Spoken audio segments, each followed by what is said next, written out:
बिस्मिल्लाहिर्रहमानिर्रहीम। मैथ का चैप्टर 4 हम स्टार्ट करेंगे आज। एक्सरसाइज 4.1 स्टार्ट करने से पहले कंपाउंड प्रोपोर्शन की डेफिनेशन आपको मैं बता दूं। कंपाउंड प्रोपोर्शन वो प्रोपोर्शन है जिसमें दो या दो से ज़्यादा क्वांटिटीज़ मौजूद होती है, like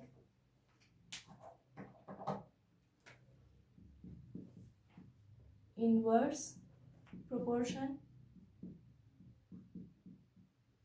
and direct proportion.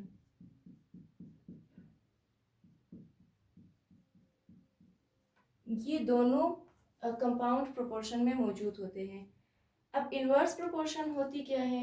Inverse proportion से मुराद है कि अगर एक चीज़ ज़्यादा होती है, ठीक है, तो उसके मुकाबले में दूसरी चीज़ कम होगी। इसी तरह डायरेक्ट प्रोपोर्शन में अगर एक चीज़ ज़्यादा होगी तो दूसरी भी ज़्यादा होगी, और अगर एक चीज़ कम होगी तो दूसरी भी कम होगी। तो ये दोनों में फ़र्क है और इन दोनों का मिलाप कंपाउंड प्रोपोर्शन कहलाता है। क्वेश्चन नंबर 1 आपको दिया गया है एक्सरसाइज 4.1 का, जिसमें बताया गया है कि 15 लोग हैं। अगर वो 10 घंटों में काम करेंगे तो उन्हें एक काम को करने के लिए 18 दिन चाहिए। इसी तरह अगर लोगों की तादाद बढ़ जाएगी और 20 लोग होंगे और वो 12 दिन में उसी काम को करेंगे तो उनको कितने घंटे दरकार होंगे ताकि वो काम कंप्लीट कर सकें। यानी हम इसके लिए एक अपने लिए टेबल बनाएंगे। टेबल इस सूरत में कि पहले आप मैन लिखेंगे, मैन के बाद आप डेज लिखेंगे और लास्ट में हार्स। यानी जिन 3 चीज़ों को आपको क्वेश्चन में दिया गया है, जो 3 चीज़ें दी जाती है, उसी को आप अपने लिए टेबल की सूरत में लिखेंगे। अब पहले मैन आप लिखेंगे, यानी 15 लोग हैं, ठीक है। कितने दिन में काम करेंगे? 18 दिन में। और इसी तरह कितने घंटे उनको लगेंगे काम करने में? 10 घंटे। दूसरा आपके पास है 20 लोग, दिन है 12 और घंटे आपको मालूम नहीं है, उसकी जगह आप x लगाएंगे। अच्छा, कंपाउंड प्रोपोर्शन में ये याद रखिए कि आपके पास 3 यानी चीज़ें दी जाती है और इसमें आप जो ना मालूम होती है, ठीक है, उसका मवाजना आप पहले वैल्यू के साथ और दूसरे वैल्यू के साथ करके आप अपना क्वेश्चन सॉल्व करते हैं, ठीक है। जो ना मालूम वैल्यू होती है उसका आप मवाजना करते हैं फर्स्ट एंड सेकंड अमाउंट के साथ। ओके, अब हम इसका मवाजना करके देखते हैं कि हमारा आंसर किस तरीके से हल होगा, ठीक है। तो सबसे पहले हम देखेंगे पहले वैल्यू का, यानी पहले क्वांटिटी का थर्ड क्वांटिटी के साथ क्या ताल्लुक है। अगर लोग ज़्यादा होंगे, ठीक है, तो लाजमी बात है कि उन्हें घंटे कम लगेंगे एक काम को करने के लिए। इसी तरह अब इसको आप भूल जाए और डेज पे आ जाए। अगर डेज ज़्यादा होंगे तो हार्स कम लगेंगे काम करने के लिए। ये जो एरो का निशान आपके पास लगा हुआ है, ये ही आपके क्वेश्चन को सॉल्व करने का यानी असल जो टेक्निक है यही है। यानी इसका आप कॉमन सेंस भी इस्तेमाल कर सकते हैं कि एक काम के लिए अगर लोग ज़्यादा होंगे तो घंटे कम लगेंगे, हार्स कम लगेंगे उसको करने के लिए। इसी तरीके से अगर दिन ज़्यादा होंगे तो हार्स कम लगेंगे काम करने के लिए।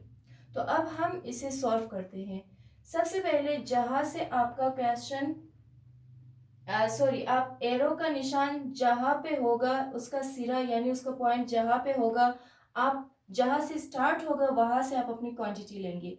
जैसे नीचे से ऊपर की तरफ गया है तो आप पहले 20 लिखकर रेशो का साइन, फिर 15, इसी के नीचे 12 लिखकर रेशो का साइन 18।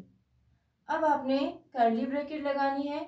अच्छा, कर्ली ब्रैकेट आप की मर्जी, आप जिस तरीके से बना सकते हैं। अब कर्ली ब्रैकेट के बाद आप प्रोपोर्शन का साइन लगाएंगे। प्रोपोर्शन का साइन 4 डॉट्स पर मुश्तमिल होता है। प्रोपोर्शन के साइन के बाद जो वैल्यू ना मालूम है आपने वो लिखना है। अब देखिए यहाँ पे एरो का निशान ऊपर से नीचे की तरफ आया है, तो पहले आप 10 लिखकर फिर रेशो x लिखेंगे, ठीक है। अब आपने प्रोडक्ट ऑफ मीन और प्रोडक्ट ऑफ एक्सट्रीम मालूम करना है। तो जो आखिर के लिखे हुए नंबर्स है वो एक्सट्रीम कहलाते हैं और दरमियान के लिखे हुए नंबर्स वो मीन कहलाते हैं। तो आप यहाँ पे लिखेंगे product of extreme is equal to product of mean. Product का मतलब है मल्टीप्लिकेशन, तो एक्सट्रीम में आपके पास है 20 multiply by 12 multiply by x equal का साइन। मीन में आपके पास है 15 मल्टीप्लाई बाय 18 मल्टीप्लाई बाय 10। अब आपने सिंपली यहाँ पे x को रहने देंगे आप, और जितने भी कांस्टेंट वैल्यू है वो दूसरी तरफ चली जाएगी। यहाँ पे अगर मल्टीप्लाई हो रहा है तो उस तरफ जाके डिवाइड हो जाएगी, यानी x equals to 15 multiply by 18 multiply by 10 over फिर ये 20 मल्टीप्लाई बाय 12। अब इसको आप कैंसिलेशन करेंगे या मल्टीप्लाई करके डिवाइड करेंगे, आपकी मर्जी। मैं कैंसिल करूँगी, 0 0 से कैंसिल, 2 1 से 2, 2 9 से 18, 3 3 से 9, 3 4 से 12, ठीक है। अब देखिए मज़ीद क्योंकि यहाँ पे कैंसिलेशन नहीं हो सकती, तो x is equal to 15 multiply by 3 over 4 1 से 4। अब देखिए 15 3 से 45 ओवर 4। अब इसको भी हम डिवाइड कर सकते हैं, डिवाइड करेंगे तो 45 को अंदर और 4 को बाहर, 4 1 से 4 माइनस करेंगे 5 नीचे आएगी, 4 1 से 4 माइनस करेंगे 1, यानी कि आपका आंसर क्या होगा कि जो आपका आंसर आया है यानी 11 साइड पे लिखी जाएगी, 1 रिमेनिंग है ऊपर और 4 नीचे। तो आपके पास हार्ट्स कितने होंगे, 11 साइड 1 ओवर 4 हार्ट्स लगेंगे एक काम को कंप्लीट करने के लिए, अगर लोगों की तादाद 20 होगी और डेज 12 होंगी, ठीक है। तो इस तरीके से आप क्वेश्चन नंबर 1 कंप्लीट करेंगे। दोबारा इसको आप प्रैक्टिस करके आसानी से समझ कर इसको सॉल्व कर सकते हैं।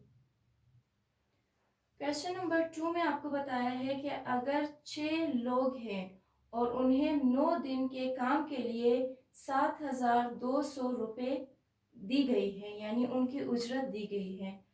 तो पूछा ये गया है कि 10 लोग अगर 15 दिन के लिए काम करेंगे तो उन्हें कितने तनख्वाह दी जानी चाहिए।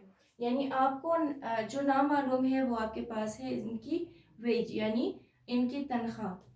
तो सबसे पहले आप लिखेंगे मैन, दूसरा आप लिखेंगे डेज और तीसरा वे, ठीक है। तो सबसे पहले आपके पास मैन है 6, अगर 6 लोग 9 दिन के लिए काम करेंगे तो उन्हें तनख्वाह दी गई है 7,200 रुपये। और इसी तरह अगर 10 लोग हैं और उन्हें 15 दिन के लिए काम करना है तो ना मालूम है इनकी तनख्वाह, तो आपने x लिख लिया।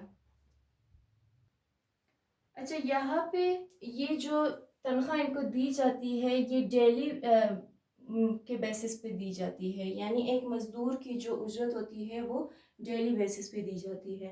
तो उस चीज़ को मद्देनज़र रख कर अगर मिसाल के तौर पर लोग कम होंगे तो उनकी तनख्वाह भी कम होगी, और अगर लोग ज़्यादा होंगे तो उनकी तनख्वाह भी ज़्यादा होगी। यानी मिसाल के तौर पर एक जो है वो ठेकेदार है, ठीक है। अगर इसके अंडर काम करने वाले 2 लोग हैं, नंबर 1 एंड नंबर 2, और ये दिन में मिसाल के तौर पर 500 रुपये कमाता है, ठीक है। और जब इनको तकसीम करता है तो 100 रुपये इसे 100 रुपये इसको देगा, सही।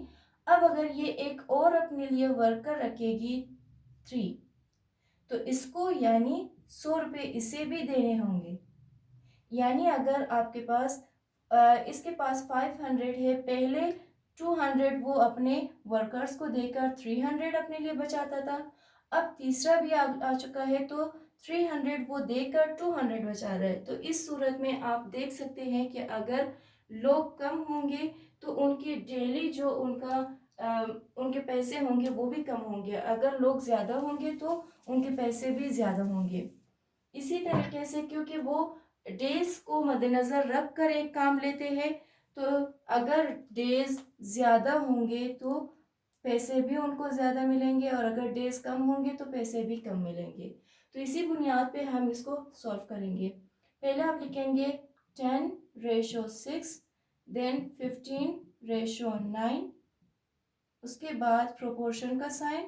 अब आप लिखेंगे x/7200। अब product of mean and product of extreme आप निकालेंगे। Product of extreme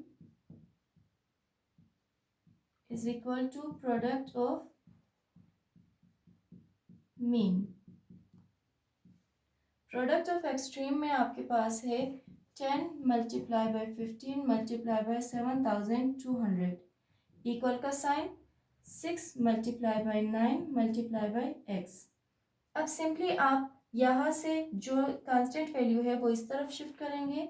10 × 15 × 7200 over 6 × 9 equals to x। अब इसको आप कैंसिल कर सकते हैं, ये काट सकते हैं।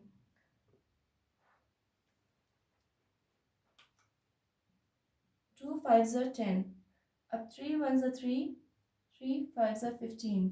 ठीक है, यहाँ पे भी अगर कैंसिलेशन हो सकता है। 3 3s are 9, 3 2s are 6, 3 4s are 12, 0 0, 3 1s are 3, 3 8s are 24, 0 0। अब इसको हम यहाँ पे करेंगे। आपके पास 5 × 5 × 800 यहाँ पे रह गया है, डिनोमिनेटर में कुछ भी नहीं रहता, तो इज इक्वल टू x।